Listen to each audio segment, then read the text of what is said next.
não parar, não precipitar e não retroceder. Então dizer para esse cara, sabe quando nós vamos parar? Nunca. Nunca na sua porca vida. Né?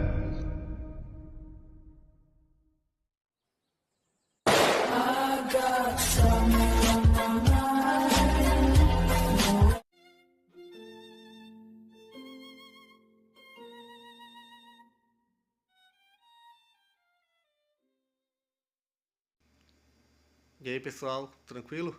Então vem aqui antes do vídeo começar, pedir para vocês se inscreverem, quem não for inscrito, compartilhar, curtir, comentar. Quem puder seja membro do canal, que isso ajuda bastante. Tem também o link do Apoia-se. Quem puder ajudar nosso canal e apoiar financeiramente vai ser muito bem-vindo. Mas o mais importante é transmitir o conteúdo e os conhecimentos do professor Olavo de Carvalho para mais e mais brasileiros. Então compartilhe e ajude aí nossa causa. Muito obrigado a todos os membros, apoiadores do canal. Fico muito feliz. Tenho certeza que a gente está no caminho certo. Então fiquem com o vídeo e até mais. Valeu! Bom, aí nós temos que dizer, como o Jorge Bernanos, que o otimista e o pessimista são como o gordo e o magro da filosofia. Entendeu? E qualquer perspectiva pessimista ou otimista pode ser sempre justificada com 1 milhão de argumentos e, de certo modo, sempre terão razão. Tá certo? Dependendo dos aspectos da realidade que você decida enfatizar, você chegará a conclusões otimistas ou pessimistas. Não é isso?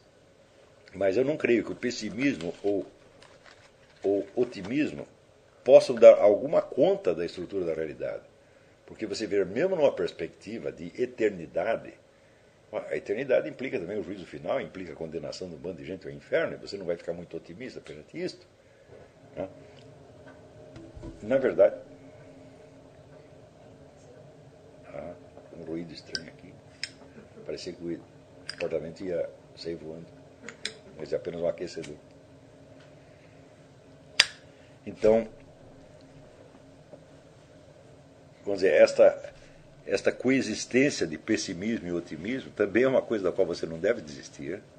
Você deve ser pessimista ou otimista. Eu digo as duas coisas, porque isso jamais terá solução, e isto, vamos dizer, faz parte, quer dizer, da dialética normal do sentimento humano perante uma realidade, vamos dizer, que é composta e às vezes autocontraditória na sua própria estrutura. Por exemplo, ontem me fizeram uma pergunta sobre, a famosa pergunta de por que Deus admite, né, o mal no mundo. Né? Esta pergunta parte do princípio de que o mal não deveria existir e de que seria possível inexistir o mal no mundo. Eu digo, olha, se um Deus infinito cria um universo finito, qual é a possibilidade de que o bem divino entre ali na sua totalidade? Essa possibilidade inexiste. Né? Portanto, a existência do mal no mundo é uma necessidade absoluta. E não tem que ser explicado. Quer dizer, aquilo que não pode ser de outro jeito não tem que ser explicado nem justificado. A existência do mal e do próprio absurdo no mundo, né, não há como você escapar disso. Então, Deus está presente no mundo, ele está, mas ele não está presente na sua totalidade. Né? A maior parte do bem divino só pode existir numa esfera de eternidade, não de temporalidade e de limitação espacial. Agora, como nós estamos conscientes da nossa imortalidade, nós também estamos conscientes de outra coisa. No mundo existem realidades que são temporais. Realidades temporais, quer dizer, elas surgem num dia e somem no outro dia. Né? Nascem, crescem, morrem e desaparecem. Né? E existem coisas que são eternas. Coisas que nunca começaram e nem vão terminar. Por exemplo, vamos dizer, as relações que a matemática elementar, a aritmética elementar expressa. 2 mais 2 vão continuar dando 4 eternamente, mesmo que quando esse mundo não existir mais. Não é isso? Um triângulo continuará tendo 3 lados indefinidamente. Então, nós entendemos facilmente que existem coisas temporais e coisas eternas. Né? São aspectos temporais e outros aspectos eternos. Mas e o ser humano? O ser humano não é nem uma coisa nem a outra. O ser humano começa e não termina. Então ele não é nem temporal e nem eterno. Eterno é aquilo que sempre foi e sempre será. independentemente da passagem de tempo. Temporal é aquilo que só existe dentro do tempo. Né? O ser humano é uma terceira espécie de coisa. E essa terceira espécie de coisa, ela é uma contradição. Nós não temos como, vamos dizer, resolver logicamente esse problema. Então, esta condição humana, ela se impõe a nós, não como uma teoria que possa ser demonstrada, explicada, mas se impõe como um fato.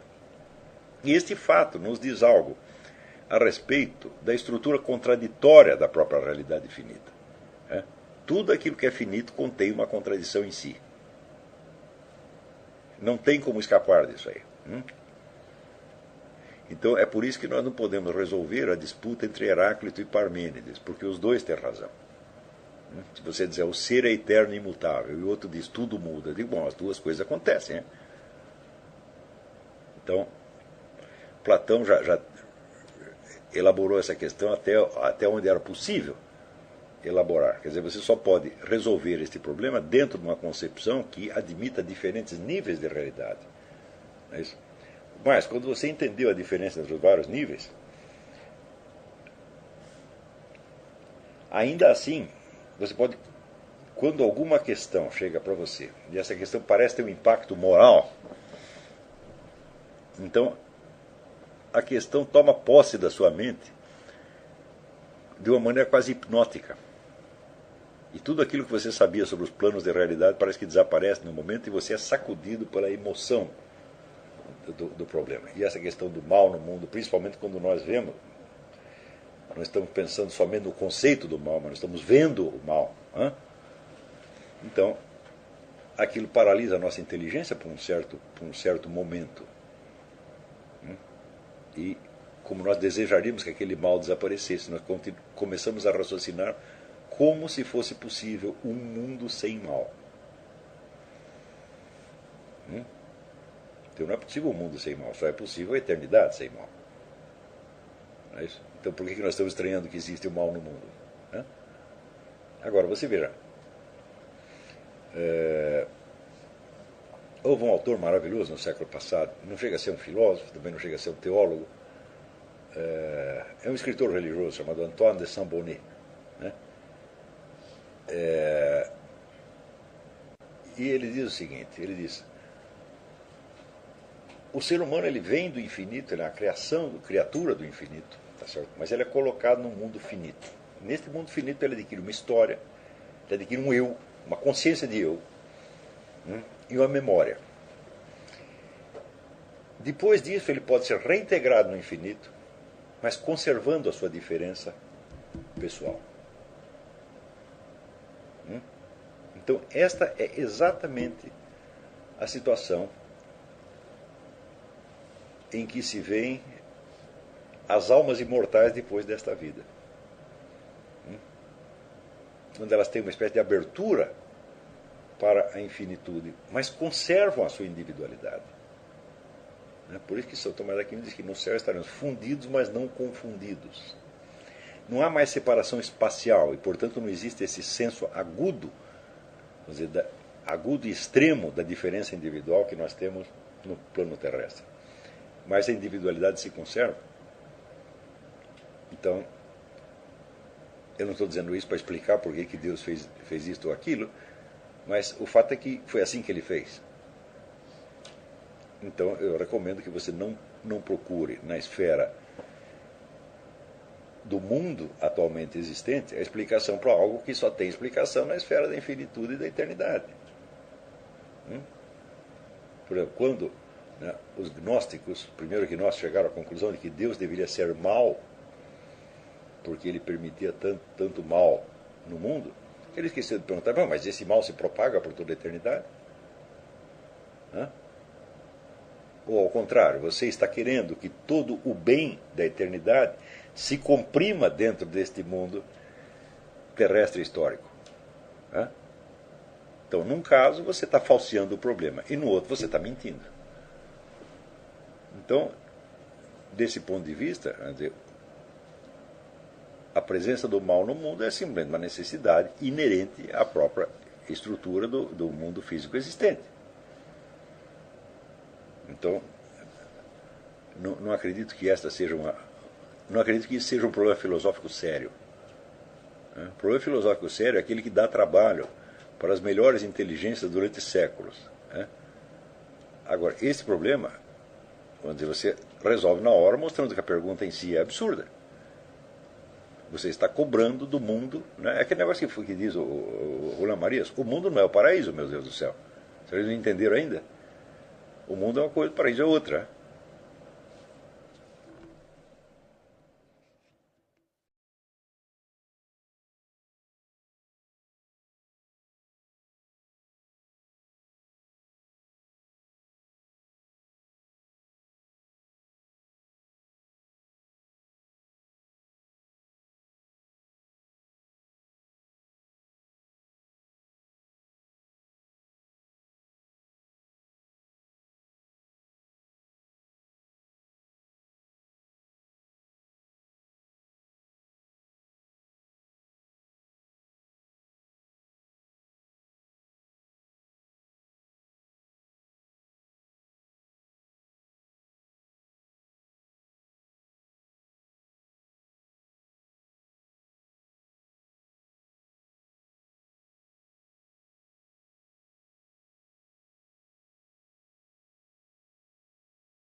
Chegamos a mais um final de uma aula, de um vídeo. Espero que tenham gostado.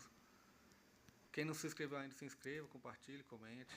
Ajude o nosso canal, apoie, seja membro. E ajude o nosso canal a chegar a cada dia a mais brasileiros que precisam muito do conhecimento do professor Olavo de Carvalho. Então é isso aí, fique com Deus, até o próximo. Valeu! Então é isso aí, pessoal. Que é o nosso canal. Que são alguns livros que eu já li. A maioria foi doação, mas alguns eu adquiri, professor Olavo de Carvalho. Alguns livros se perderam aí que eu emprestei, professor Alexandre Costa, a Bíblia Sagrada. 10 lições sobre Karl Marx. Indico a não ler esse livro, que é muito ruim mesmo. Alguns pensadores aqui que realmente, como o professor Olavo de Carvalho disse, não são pensadores. Valeu, tamo junto aí. Apoie nosso canal, seja membro.